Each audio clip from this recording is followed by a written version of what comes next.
Good morning. Thanks for tuning in. You're watching the F&O Show on Bloomberg Quint Live, India's first digital live streaming business news service. I'm NAVNEET'S D'Souza. Good morning, Navneet. I'm Agam Vakil. Let's take a look at the headlines. Indian markets gain for the second day in a row as investors cheer corporate tax rate cuts. Every four stocks are gaining 4-1 on the losing side.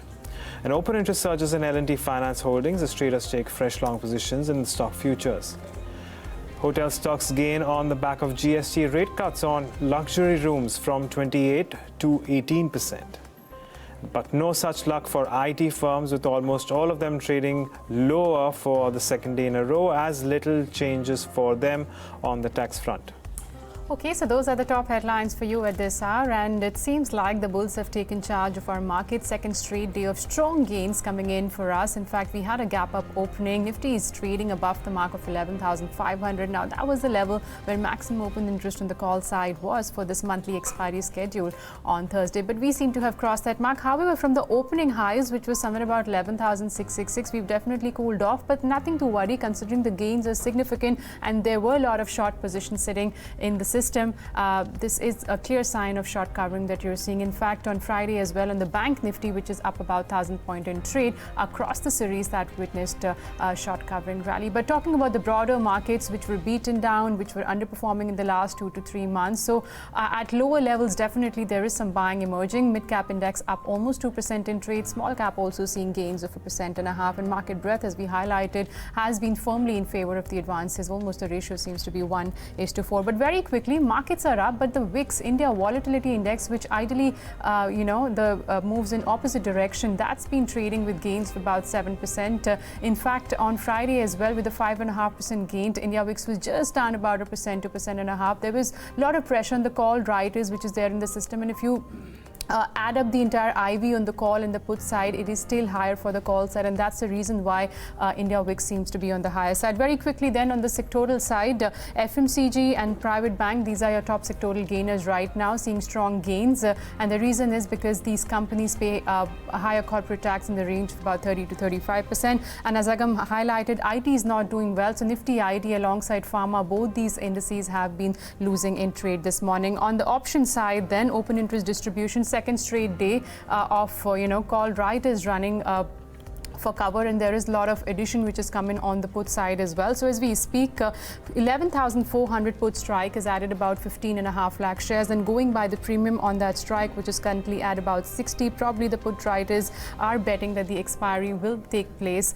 above the mark of 11,350. But we've already bottomed out at 11,000 for the expiry tomorrow. I think you can watch out for 11,300 on the downside, because the 200-day moving average is also somewhere closer to that mark. And very quickly, just want to highlight the FI data, which is turned on Friday, not completely, but there were more of bullish bets definitely seen. The question now is there more room for short covering here? Yes, there is, because if you look at the index futures data, there are still 1.7 lakh contracts which are opened on the short side, which is telling you there could be more room for short covering if the markets go up, but the ratio is still skewed towards the short side, as we highlighted. Though it's moved from 25% to 39% on the long side, they are still net short on index futures to the tune of about 61% ago. All right. But on that note, let's also take a look at all the stocks which are passing in trade today and which are seeing a substantial increase or decrease in open interest. I'm going to talk about Colgate-Palmolive. There's a lot of strength there, and it's up as much as 6.5%. It's 21.5% increase in open interest. Well, we're also seeing L&T Finance Holding, along with something like a Petronet LNG, which is also looking at a surge in open interest. But Petronet LNG is actually declining. So we do have about 3.5% cut there. Muthoot Finance, as well as something like an Exide, is seeing a surge and seeing more longs building into the system. So wait and watch. Some very, very sharp up moves in the 2 straight days. Can we expect some amount of, profit taking? That's the real question here. But for now, we're looking at substantial moves there. Are we looking at any unwinding in any of these stocks, considering it is expiry? Sure. So we have the likes of Arvind, Apollo Hospitals, Container Corp. They are looking at some amount of declines in open interest, but on the whole, the momentum continues to be with those which are advancing, Navneet. Of course, and yes, because because besides IT and pharma, we have seen most of the sectoral indices sitting in the positive territory. So on the show today, we'll definitely touch upon these sectors which are gaining the most. So Nifty Auto, which is a beaten down space, it's trading now above its 100-day moving average. And of course, if you look at the recovery also from 52-week low, which was seen in July, the index has recovered nearly 16% from that levels. And FMCGs today, the top sectoral gainer from the likes of Colgate, HUL, IDC, all the stocks are up and about. And Nifty IT is your top sectoral loser. On the show today, we'll ask our experts if there is any stock in these three sectors where a position can be taken. Agam. Okay. Well, it's time to get in our experts, but before that, here's a reminder. If you have any queries regarding futures and options markets, you can call us on 02245404141, or of course write to us on Twitter, Facebook and YouTube with the AskBQ hashtag.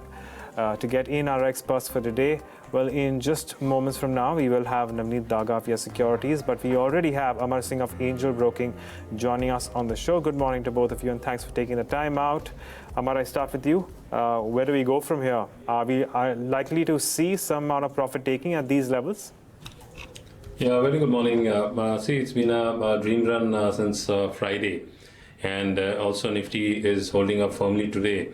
And I would say technically Nifty has got, because if you look at the weekly chart, so somewhere around 11,650, 700, that's going to be a crucial zone of resistance for Nifty.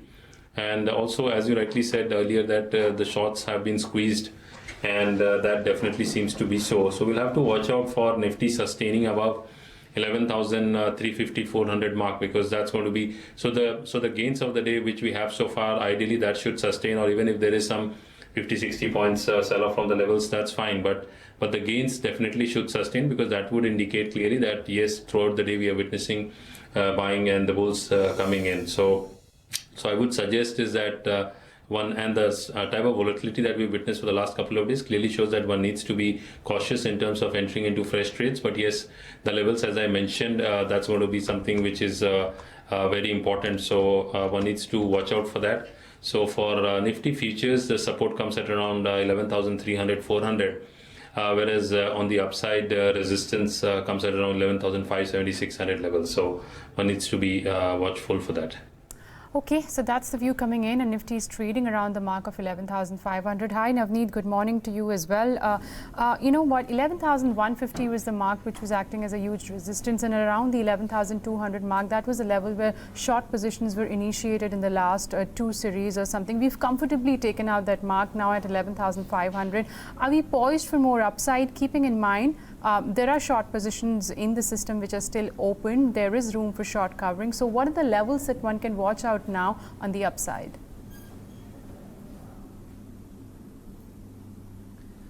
Well, hi, Navneet. I'll just break down your question into two parts. Basically, firstly, is there a room for more short covering? Yes, possibly there is, largely because if you look out from the system, as you already highlighted, FIs are still in the index futures. They are on the short side. We are standing at almost 0.66 kind of a level on the long short ratio from the FI index futures long to short. But however, if you look at the previous instances where this kind of an accentuated move has happened, FI normally generally cover their short positions in the options first. This data is not turned around yet. We are not seeing any major short covering from the FI on the Friday session on the option side. So to my understanding, today's data would be very important to watch out. If there is a hint of more short covering, it will come from the option side first, whereby the call writers would be in the trap, and it would be reflected in the FI's data as well. So to my understanding, I'll be watching out that data very keenly. But apart from that, we have done some kind of a 5-year study. Whenever we have seen this kind of a weekly upside of almost 5% from the lows, that basically changes the sentiment overall over the period of time. We see a gradual up move on the index and can on an average of 11% return on the Nifty for the next 12 months or so. So to my understanding, this is the kind of a structural shift that we have seen, and we are getting into a kind of a buy on dips market now, and it's looking likely that every downside move is likely to be observed, and somewhere near to 11,150 to 11,100, that becomes now a very formidable support zone for the Nifty. So to my understanding, I'll look for any dips to be on the buying side on the index. Largely per se, the banking is a one sector whereby we are quite bullish on, and it's looking likely that banking would lead the rally on the upside. Okay, well, so that's as far as your indices are concerned. Amar, I believe you have a view on the Bank Nifty, specifically a call here. Yeah, I would say that Bank Nifty definitely is positive, and what we are seeing here is that looking at the way Bank Nifty has rallied clearly shows that any pullback in Bank Nifty ideally can be used as a buying opportunity. It has got extremely strong support. Bank Nifty features around 29,400, 500 levels, so that's a very good level. Whereas on the upside, the resistance is around 30,300 to 30,400 levels. Okay, so those are the levels to be watched out for Bank Nifty. But Amar, in terms of individual stock futures idea for the day, what are you recommending in trade? Yeah, I would say HDFC Limited looks good because technically, if we look at this stock, what we are seeing is that it has formed a base and continues to hold firm. So this is one stock one can look at. So at current levels, one can look to initiate a long position with a stop loss of 2038 and a target of 2224 on the upside. And the second stock to look at is Inprust Gas. This is one stock which has broken out of a consolidation zone because earlier it was unable to breach the 330, 340 zone, and so it's taken that out. So this is one stock one can look at.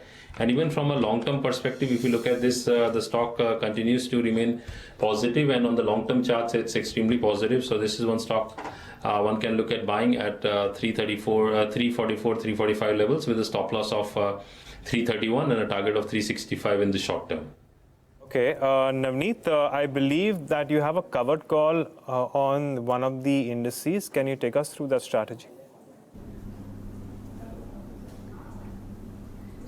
Well, as I discussed, that basically we are quite formidable and looking likely the kind of setup that we have seen in the private banks, and looking likely that the larger momentum or the upside trade largely would be in that space. So similarly, having a similar view, I'm suggesting a covered call on Bank Nifty. Basically, since there's a two combination in the strategy, basically that the IBs are so high and we are almost at the fag end of the expiry.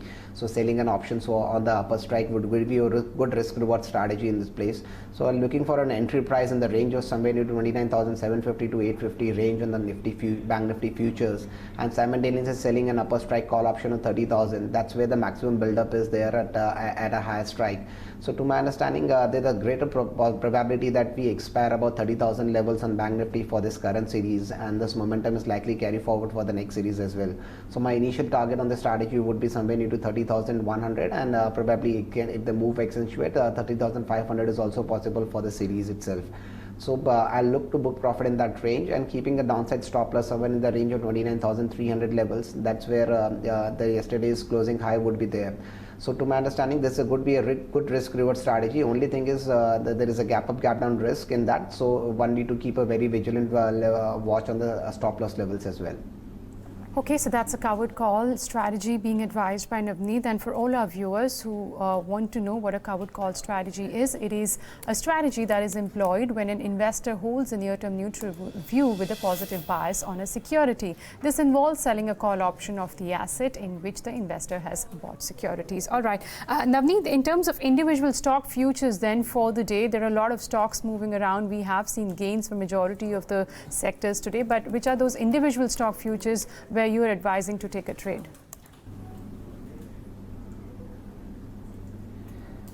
Well, there are two stock ideas that I have for the day. Basically, one is the continuation of the trade that we've been recommending since long now. It's been the last time that we had interacted. I am also suggested ICICI to be as a good setup.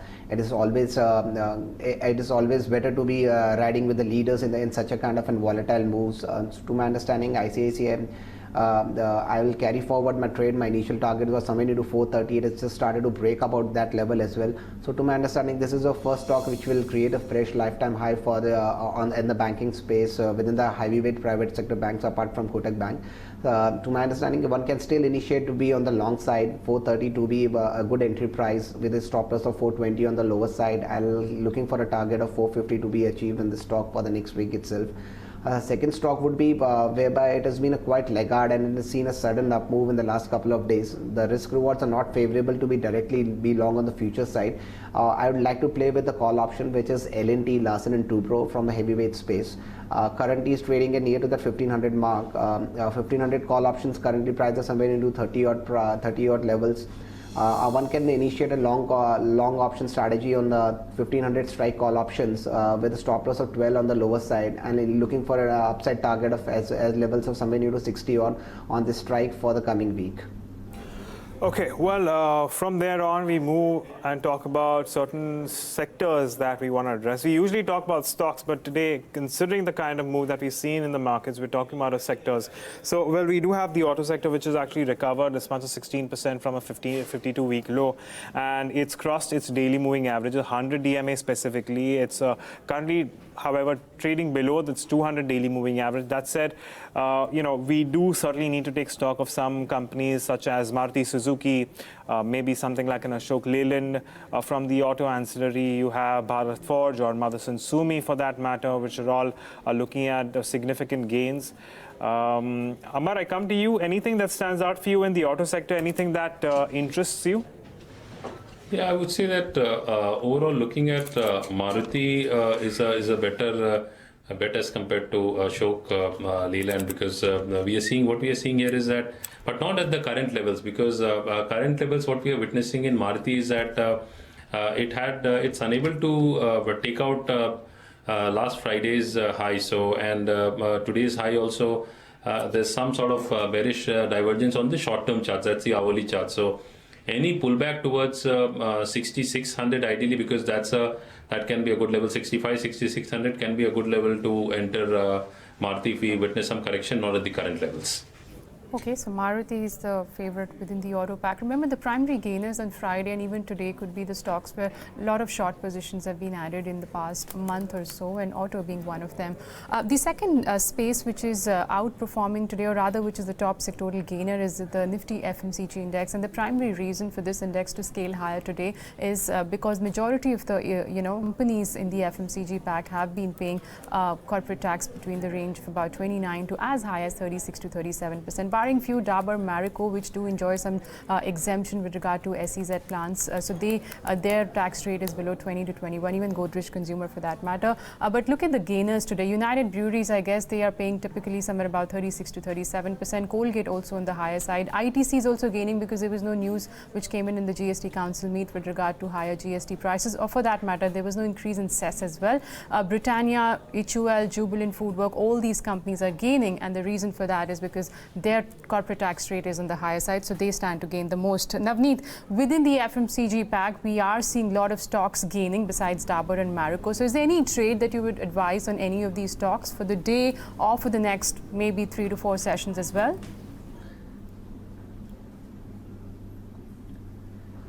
Well, it's better to chase the kind of a winners which has been the likes of HUL, Colgate, which has already created that fresh life highs. But to my understanding, chasing at this point of time, chasing them would be quite difficult because the kind of a risk rewards will not be that favorable for the trader. To my understanding, the Britannia is the one stock which I saw that it is coming out of the consolidation. It has seen a kind of a big breakout about the 2750, 2800 mark. And it's a good chances that this breakout will sustain, and the upside target somewhere in the range of 3300 is also possible. So to my understanding, Britannia is the one stock one can still look into. Any dips towards the level of 3000 odd levels on the futures, it qualifies to my understanding to be on the long side. I'm looking for a positional target of somewhere in the range of 3550 odd range, and with a normal on the positional side, the stop loss of below 2800 levels. So it can be of a big positional trade, but not for a day or two. But it's looking like the overall trend is setting up, and it's looking for a much higher levels possible for Britannia as well. Okay, so that's the view as far as with your FMCG sector is concerned. There was an unusual move in Britannia early in trade, and in fact at one point in time it had advanced by as much as 22%. If we actually take a look at the intraday movement of Britannia, As you can see there, it had moved well above the mark of 3,500 rupees per share. And of course, since it has come down, but well, it is perhaps a sort of we just have to wait and watch as to what the assessment is of that particular move. But finally, moving down to the IT sector, this is a sector which is seeing some amount of weakness in today's day of trade. The real question is, what do we do with this sector, because we have particular weakness in something like a TCS or an Infosys. HCL Tech and Wipro are all declining as well. Amar, what's going on here? How are you reading into the moves of some of these sectoral names? Anything that stands out for you? Yeah, I would say that looking at Infosys, what we are seeing is that Infosys, however, from a long-term perspective, continues to remain positive. But on what we have witnessed on the daily charts is that there was some sort of bearish divergence on the daily charts, and it was unable to sustain above the 820, 830 mark. And but today's low is something which is going to be very important. And also, if we look at Infosys, so the low which it had made in August, first week of August, somewhere around 760. So 750, 760 is a very crucial zone of support for Infosys. It did breach that today and hit a low of 741, but if it sustains above 750, 760, then one can look at some consolidation in the stock. Breaching that, yes, then we could see some further sell-off in Infosys towards 730 odd levels. Okay, so that's the IT space. Remember, both TCS and Infosys are your heavyweights on the index as well. So they could be, bit of a drag when it comes to overall gains for Nifty today. So let me just start addressing some queries. And a very interesting query has come in from Jashanjeet Khera. If we could just pull up the futures of both Nifty and Bank Nifty, what he's suggesting is the discounted future rates today, is it a function of option writers, or does it mean that there is no room for upside according to the futures and options data? So this is the rollover plate. If you could just pull up the plain futures plate for this series, that's the September series for both Nifty and Bank Nifty. It is trading at discount, yes, both the futures. Nifty futures are trading at a discount of about 14 to 15 points, and even the Bank Nifty futures, as I can see, there's a discount of about 100 points currently. Navneet, how would you explain the discount that we're seeing for futures? Does it indicate that there is no room for further upside? How would you explain this? Or is it also a function that we are into the expiry week, considering the significant gains which have come by in the last two sessions?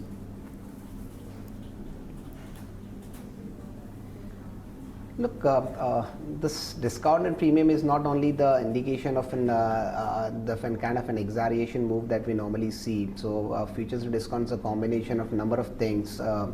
To my understanding, the kind of a discount that we are seeing on the kind of a heavyweight stocks likes of HDFC Bank, which normally had seen a kind of a stock to ADR premium decrease by very sharply.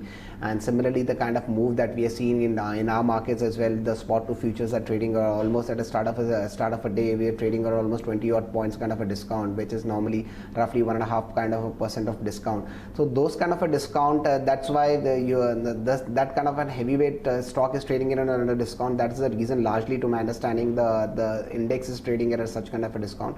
But I cannot interpret it that way, that basically the upside gain is capped and we are seeing the kind of because normally, as we have explained, that still there is a lot of shorts there in the system from the FII side, and there is a lot of room on the upside is possible still, largely because given the kind of a short positioning on the index futures as well as call options that we have seen in the off late from the FII side. So to my understanding, the discount is largely led by what is happening with an HDFC Bank stock, and nothing to do with the kind of an move that we are seeing, rather than being interpreting is that the up move has been capped on the upside, or the downside is possible from here on.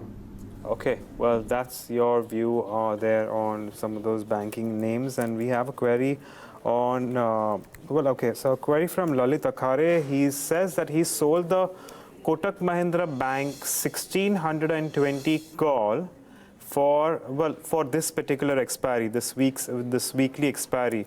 His question is, should I hold till expiry? It's currently the underlying is at around 1594. It's, naturally not too far away from the 1620 mark. But we also have to remember that it is a bit, Kotak Mahindra Bank, along with the rest of the market, has certainly seen a surge. Amar, how risky is this bet? Would you advise him to stay with this particular call because he sold it at 4, and if I'm not mistaken, this particular option is currently trading well over 20. What do you suggest he should do? I would say that ideally having such a position is not advisable, because if you're going short, and you should somewhere have a stop loss, because otherwise naked shorts in options is a very, very, very dangerous game to play. And because on the downside you have limited gains, but on the negative side you could have significant losses. So I would say that ideally he can watch for today, because if today the momentum continues and we see a breach above today's high in Bank Nifty, then ideally he should exit his position. Okay, that's Kotak Mahindra Bank for you. The stock's trading with gains. The other space actually which is doing well, in fact, these are your stocks, your top F&O gainers as well. One of them is Siemens and the L&T. So even from the industrial cap goods side, you are seeing strong gains. And once again, the reason is same. These companies are paying higher corporate tax. At least if you go by FY9, what they paid in FY19 is typically between 30 to 35%. Siemens is up about 7 to 8% in trade. L&T is also witnessing strong gains of about 7%. Navneet, would you take a bet on any of these two stocks, Siemens or L&T, looking at the move today? Well, I've already spoken about L&T. We believe that that's the better strategy is going long on the at-the-money call option of 1500. To my understanding, that would give you a good risk-reward in terms of an option pricing as well. And looking at the kind of an exaggerated move that already it has seen from 1300 to 1500, making a call that the stock will move further on would be difficult. But I'll still believe that the kind of breakout that we have seen and the kind of a build-up that we have seen, the momentum likely to continue on the upside, and the better strategy would be directly going long on the call options. Siemens has already seen a kind of a big breakout on the previous day. Somebody is those who have missed on the strategy. To my understanding, it would not be prudent to chase this kind of a momentum, largely because it has already seen the kind of an upward trajectory movement from the last couple of days before the announcement itself. So I'll wait for a Siemens on a dip. I'll look for an entry price. Okay guys, we've completely run out of time on the show, so I'm going to take a moment to thank both our experts for joining us and taking us through their views on the markets. Of course, don't forget, for more updates on the F&O space, you can also check out our website, bloombergquint.com, specifically the futures and options pages. With that, it's a wrap on this edition of the F&O Show. Thanks a lot for watching, but stay tuned to Bloomberg Quint for more news and updates.